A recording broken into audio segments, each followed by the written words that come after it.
I'm a videographer and I tried some viral TikTok effects that I've seen other filmmakers use. So if you're a filmmaker like me, you've probably been on TikTok, saw a video with a really cool effect you wanted to do, bookmarked it, and then totally forgot about it and never tried it out for yourself. Well, I did that too, until I finally made a day, collaborated with an artist, and tried some of these viral TikTok effects for myself. Now, I did not know how hard this was gonna be. I had a really tough time doing this. So I combined all three of these effects into one video, but I'll compare each scene side by side the video that I was inspired by, for you can see how I did. Right after I share what viral effects I'm talking about and the creators that made them. By the way, if you are a videographer or content creator, I share a bunch of information about what myself and other creators are doing on these apps to have success. So if that sounds valuable to you, subscribe, like this video, and support it. First up from this creator is this really cool stop motion effect that this creator used in this small fashion film reel. I got started doing videos doing stop motion, so I thought, hey, let me try this effect. It's very eye-catching, and I also do a lot of fashion content, so give it a shot. So breaking down what made this video special is not only because it's stop motion, you kind of get this unreal camera movement, and even though it's complicated, it's a really dynamic motion that's eye-catching. So when I was working on this effect, I wanted to nail a camera movement and make it obvious that this is stop motion, or in other words, some type of unnatural, really cool camera effect. And so like I said, this artist did really well. It's smooth. He perfectly worked with his model. So every picture, he's gonna move the camera, tell your model to move, take the picture, do it again, do it again, do it again. And so when I personally did this with my model, I was so focused on the camera movement. In each frame, I was moving to a different pair of sunglasses. I thought that'd be kind of unique. And since I was doing this with the thought in mind, I may use this for fashion film, a client later on, they would want to see something fashion related. So I thought, hey, maybe a sunglasses brand. And a mistake or problem that I may have got away with it, was that I was focusing on the model looking straight in the camera. But for a couple frames, like her mouth is slightly open, where most of the time it's completely closed. And in stop motion, you want it to be as smooth, as cohesive as possible. One little mistake is just a huge problem. But overall, I think I nailed the stop motion effect. Really proud of how it came out. And the second thing was the dynamic camera movement. That really shines in this type of effect. And this is really important. Because I'm moving in a half circle, as I love to do, I picked a lens that complemented that type of movement. And that's obviously gonna be a longer telephoto lens. So I put away the 35mm and I put on an 85. Now this makes it harder for what I'm doing. It makes the camera movement look better, but it's gonna heighten any mistakes I did. And after all this, I thought the camera movement was a little less than stellar. What the original creator did so well is he made this really fast push, and that was really cool. He did a great job. So what I did digitally to enhance it, after I stabilized the footage, I just did a little slow dynamic digital zoom.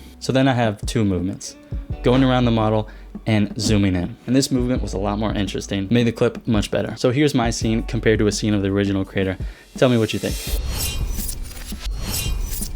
I definitely have a couple key takeaways from this video that were super valuable. One, you'll notice another reason why these videos went viral is because they committed to this effect. But just as you can do that, or I can do that to help a client get some views on their page, I also think it was actually useful to how I used it, just to use the technique itself as one scene in the video. So both are really good ideas. For social media engagement, maybe just committing to that one effect is really valuable. But at the same time, having that effect in your arsenal of editing and shooting skills allows me to make really creative content, both a little longer in duration or long form, and be able to use this viral technique maybe for the hook of my longer video, or incorporate it to make it more engaging. So it's valuable by itself, and it's valuable as a specific technique to use in a longer video. Also, if you post this on your own page and it goes viral, this is also super useful for getting more clients. I've been focused on building video loadout, but for my personal brand, I've already seen how important it is to post content that's relevant to your clients.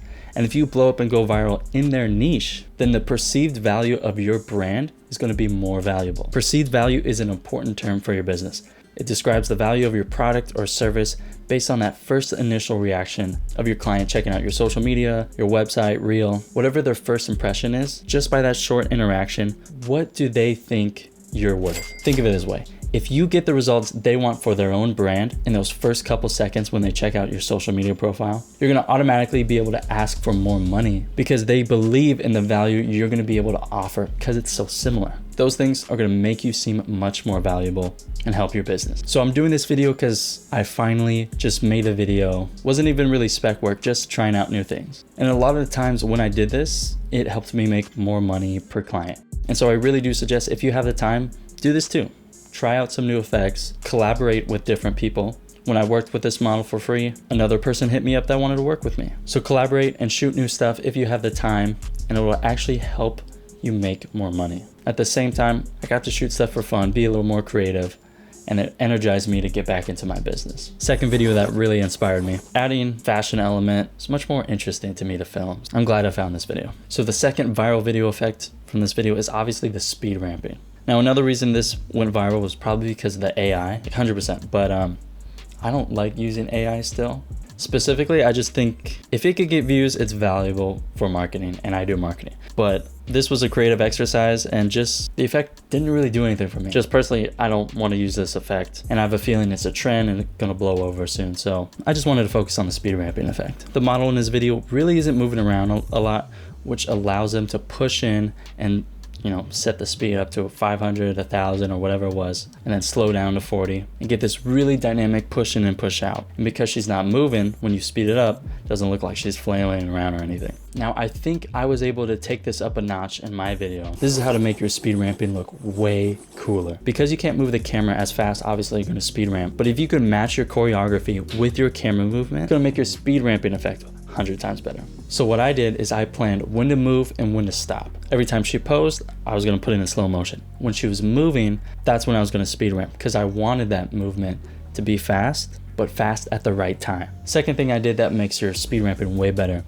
is, if you can, shoot at a higher resolution, then you're gonna upload. Really gonna use that resolution for stabilizing, which is gonna get rid of some resolution, and then using another transform digital zoom on top of that to make that movement way more dynamic. And that's how you get this really elevated speed ramp effect. And I noticed shooting vertically was too hard to follow the subject. So I shot 6K horizontal and was able to stabilize, push in exactly what I wanted to. Plenty of resolution. And to elevate this effect even more, I didn't want to rely on just the trending audio to make it look cool. Adding some cinematic sound design made this video so freaking epic.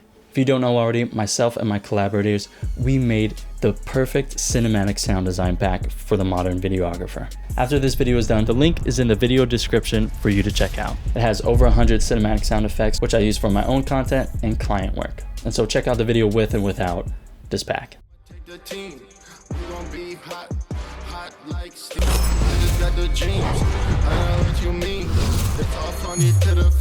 You heard that right. I did add a metallic slice in there. That's underrated sound effect. And that was it for the speed ramp part of the video. Personally, my favorite. Third video that really inspired me was showing the difference between my cinema camera and an old camcorder. This was funny. This is my first camera ever versus my current camera. And I've actually been bringing my camcorder on for a lot of fashion content. I personally love the camcorder look. The vintage look contrasts the high, sharp cinema camera look really well. So I wasn't really inspired by this trend specifically, but I noticed it was a trend, so I was like, oh, I'll keep it up. I'll use it in this video too. But I use this for the hook. First shot is going from camcorder to cinema camera. But altogether, here's how this video turned out in its entirety. Take the team. We gon' be hot, hot like steam. I just got the dreams. I know what you mean. It's all funny to the feet. I get 50 to my G.